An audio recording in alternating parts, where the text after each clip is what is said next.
नमस्कार, PS news पर आप सभी लोगों का स्वागत है। कल दिल्ली के रामलीला मैदान में विपक्षी गठबंधन आईएनडीआईए की एक रैली हुई।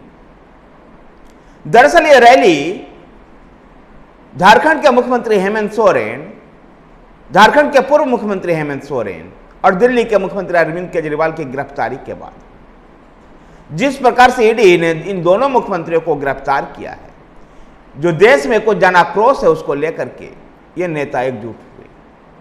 इस रैली का यद्यपि नाम दिया गया मोदी हटाओ संविधान बचाओ, और इस रैली में तमाम आईएनडीआईए गठबंधन दल के नेताओं की उपस्थिति थी, जिनमें से प्रमुख रूप से कांग्रेस से श्रीमती सोनिया गांधी, मल्लिकार्जुन खड़गे, राहुल गांधी, प्रियंका गांधी, केसी वेणुगोपाल, तो समाजवादी पार्टी से अखिलेश यादव, राष्ट्रीय जनता दल से तेजस्वी यादव, तृणमूल कांग्रेस से डेरेक ओब्रायन, चंपाई सोरेन, कल्पना सोरेन, भगवत मान, सुनीता केजरीवाल, संदीप पाठक, डीएमके से भी नेताओं की उपस्थिति थी, तो फारूक अब्दुल्ला भी उपस्थित थे। कम्युनिस्ट पार्टियों की ओर से सीताराम येचुरी और डी राजा भी उपस्थित थे। दीपांकर भट्टाचार्य की भी उपस्थिति थी। इन तमाम नेताओं की उपस्थिति में तमाम नेताओं ने भारतीय जनता पार्टी पर आरोप लगाया कि वो केंद्रीय एजेंसियों को दुरुपयोग कर रही है। विशेष रूप से मैं कांग्रेस अध्यक्ष मल्लिकार्जुन खड़गे के संबोधन की ओर ध्यान दिलाना चाहूंगा कि मल्लिकार्जुन खड़गे ने कहा कि पहले हमें एकजुट होना सीखना होगा। निश्चित रूप से मल्लिकार्जुन खड़गे ने इस बात को बहुत ही स्पष्ट तौर पर कहा है कि अगर मोदी सरकार के खिलाफ लड़ना है, मोदी जैसे एक मजबूत राजनीतिक सक्सेस के खिलाफ लड़ना है, तो पहले एकजुट होना सीखना होगा, जो इस आईएनडीआईए गठबंधन में एकजुटता दिखाई नहीं देती।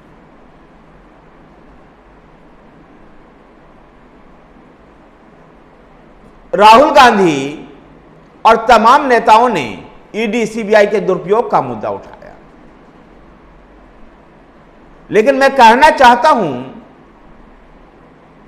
जिस प्रकार से ईडी और सीबीआई के दुरुपयोग का मामला राहुल गांधी और तमाम नेताओं ने उठाया, सवाल एक बनता है कि क्या कांग्रेस राज में ईडी और सीबीआई का दुरुपयोग नहीं होता था। राहुल गांधी ने मैच फिक्सिंग की बात कही। लोकसभा चुनाव से पहले मैच फिक्सिंग की बात कहते हुए निर्वाचन आयोग की नियुक्ति पर भी सवाल उठाया। राहुल गांधी जी और तमाम विपक्षी दलों से इस चैनल के माध्यम से मेरा एक सवाल है कि क्या निर्वाचन आयोग और ईडी और सीबीआई जैसे संस्थाएं राजनीतिक हाथों का खिलौना रही है? अगर आज ये खिलौना है, तो क्या पूर्ववर्ती सरकारों में ऐसा नहीं रहा है? क्या कांग्रेस ने भी केंद्र की सरकार में सत्ता में रहते हुए ईडी, सीबीआई और निर्वाचन आयोग का दुरुपयोग नहीं किया?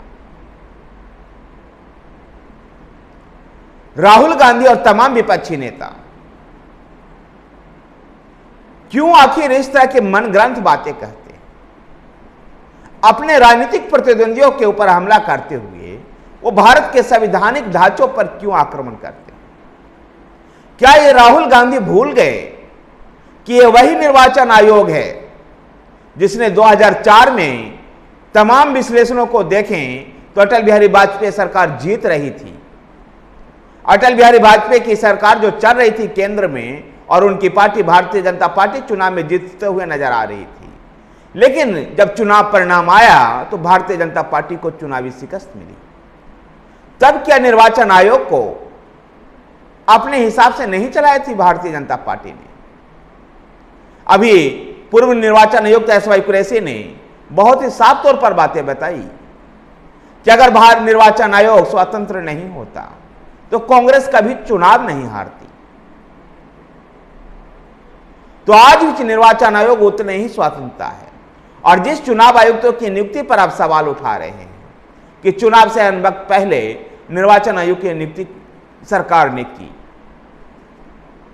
उसमें कांग्रेस के नेता अधीर रंजन चौधरी भी शामिल थे उस कमेटी में। फिर आखिर उन्होंने वहां पर विरोध दर्ज क्यों नहीं करवाया? और कम से कम निर्वाचन आयोग जैसे संस्था पर सवाल उठाने का हक किसी भी पार्टी के नेताओं को नहीं है, क्योंकि यही हमारा निर्वाचन आयोग है जो स्वतंत्र इलेक्शन करवाता, स्वतंत्र चुनाव करवाता है। इमरजेंसी काल में भी आयरन लेडी के नाम से जाने वाली इंदिरा गांधी के समय चुनाव करवाया था और निष्पक्ष और स्वतंत्र चुनाव हुए जिसमें कांग्रेस पार्टी चुनाव हारी। तो अपनी कमजोरियों को छिपाने के लिए तमाम नेता केंद्र सरकार पर आरोप मर रहे हैं। क्या ये बताना चाहते हैं कि अरविंद केजरीवाल जब दिल्ली के आबकारी घोटाला में उनका नाम आ रहा है, झारखंड के पूर्व मुख्यमंत्री हेमंत सोरेन का जमीन घोटाले में नाम आ रहा है, विपक्षी गठबंधन में शामिल राष्ट्रीय जनता दल के नेता Tejashwi Yadav land for job case में उनका नाम है, क्या इन सबको हम खुले घूमने के लिए छोड़ दें? और अगर ऐसा ईडी और सीबीआई केंद्र सरकार के आदेश पर काम कर भी रही होगी तो अदालत तो हमारे यहां का स्वतंत्र है। याद दिलाना चाहूंगा आम आदमी पार्टी के नेताओं को, कांग्रेस के नेताओं को और तमाम विपक्षी नेताओं को, यह स्वतंत्र कितना निष्पक्ष है जिसके लिए हमें पीछे जाने की जरूरत नहीं है। अभी लगभग 1-1.5 महीना पहले की ही राजनीतिक घटनाओं को देख लीजिए, ज्ञात हो जाएगा कि भारत की न्यायपालिका कितनी स्वतंत्र रही है। याद कीजिए चंडीगढ़ मेयर चुनाव का, जब चंडीगढ़ मेयर चुनाव में धांधली हुई, वो धांधली भारतीय जनता पार्टी के पक्ष में हुई, लेकिन अदालत ने उस निर्वाचन को निरस्त किया और दोबारा से वोट की काउंटिंग की, तब आम आदमी पार्टी का मेयर चुनाव जीत गया। क्या अगर यह न्यायपालिका स्वतंत्र नहीं होती तो ऐसा संभव था? फिर आखिर क्यों हम न्यायपालिका पर सवाल उठाते हैं? और जहां तक बात रही निर्वाचन आयोग की, बड़े अदब के साथ कहना चाहता हूं इन तमाम विपक्षी नेताओं को, क्या दिल्ली में भारतीय जनता पार्टी चुनाव नहीं जीतना चाहती थी? जहां 1998 से भारतीय जनता पार्टी को सत्ता नसीब नहीं हुई है। तमाम उत्तर भारत के राज्यों में से दिल्ली एक ऐसा राज्य जहां 1998 से लेकर 2024 तक लगभग 26 साल तक हो गए, दिल्ली की सत्ता में दस्तक नहीं दे पा रही है भारतीय जनता पार्टी। फिर भी दिल्ली में क्यों 2020 में चुनाव हारी और 2015 में? कर्नाटक में भी ऐसी हार हुई थी पार्टी की कि पार्टी का नेतृत्व के साथ साथ उसका संगठन ही चरमरा गया था। तेलंगाना में प्रबल संभावनाएं दिखाई दे रही थी भारतीय जनता पार्टी की जीत की, लेकिन कांग्रेस पार्टी वहां चुनाव जीतने में सफल हो गई। आखिर क्यों? भारतीय जनता पार्टी अपने दक्षिण के राज्य केरल और तमिलनाडु में अपनी उपस्थिति दर्ज करवाने के लिए पिछले कई वर्षों से फरफरा रही है। अगर निर्वाचन आयोग स्वतंत्र नहीं होता और भाजपा और केंद्र सरकार के इशारों पर चलती तो संभवतः केरल में भी आज भाजपा की सरकार होनी चाहिए थी। लेकिन अगर ऐसा नहीं है तो इसलिए नहीं है क्योंकि हमारा निर्वाचन आयोग स्वतंत्र है।